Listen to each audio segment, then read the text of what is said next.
السلام عليكم ورحمة الله تعالى وبركاته، وأهلا بكم في درس جديد من دروس تعليم اللهجة المغربية. اليوم سنتعرف على كلمتين في اللهجة المغربية، وهما ديالي ووالو. ديالي ديالي تعني خاصتي أو بتاعي في اللهجة المصرية. أمثلة: الكتاب ديالي أنا، الكتاب ديالك انت،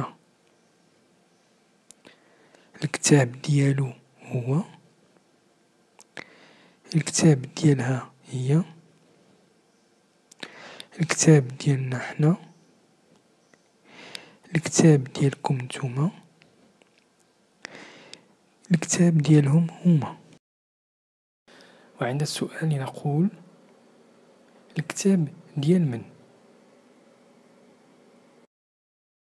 والو. والو تعني ببساطة لا شيء، وتستعمل خاصة عند النفي. أمثلة: ما فهمت والو، أي لم أفهم شيئا.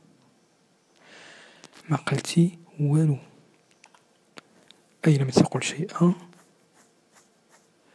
ما عطى والو، لم يعطي شيئا. ما شفنا والو، لم نرى شيئا. ما كليتو والو، لم تأكلوا شيئا. ما قراو والو، لم يدرسوا شيئا. أتمنى أن يكون قد رافقكم هذا الدرس، وإلى اللقاء في درس قادم إن شاء الله تعالى.